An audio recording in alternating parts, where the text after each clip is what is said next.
Good morning everyone. Ito ang daily routine ko.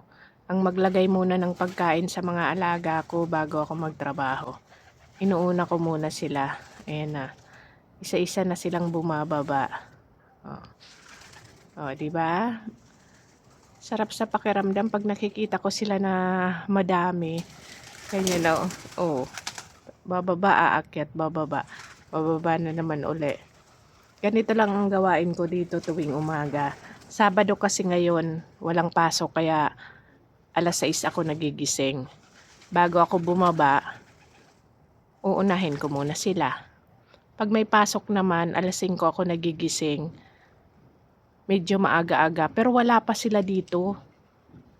Pag alas 5:30, wala pa sila dito. Kaya ang ginagawa ko, naglilinis na muna ako. Tapos, pagdating ng mga alas 6:15, aakyat ako uli para pakainin sila. Yun, nandito na sila. Ayun, oh, dumadami na sila. Ito lagi ang ginagawa ko dito. Kaya minsan, sabi nga ng amo ko, paano na pag wala ka dito? Wala nang magpapakain yan. Kasi nga, dati ayaw ng amo ko na nagpapakain ako dito. Kasi ang dami-dami daw dumi. Minsan pag nag-ulan, nababara yung mga dumi sa mga butas. Kaya ngayon, ang ginagawa ko naman, naglilinis ako. Lalo na ngayon na taglamig. Lagi akong naglilinis. Si Balbon, oh. Ayan yung Balbon, ayaw bumaba. Bakit kaya? Dati siyang nangunguna, ngayon ayaw nang bumaba. Ang dami nila ngayon, ah. Asan si Batik-Batik? Ayun, si Batik-Batik sa gitna.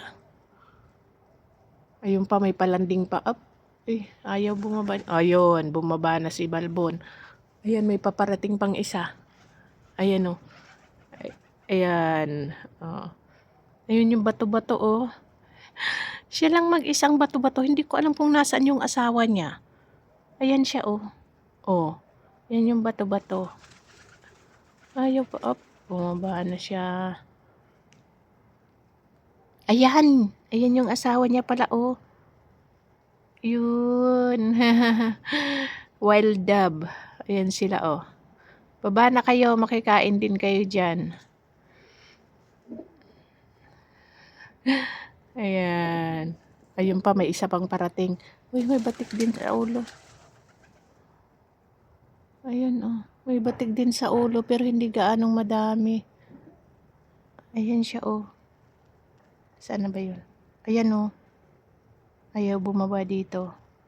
Sana yung bato-bato. Ayun yung dalawang bato-bato.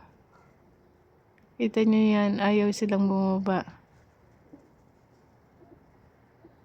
Oh.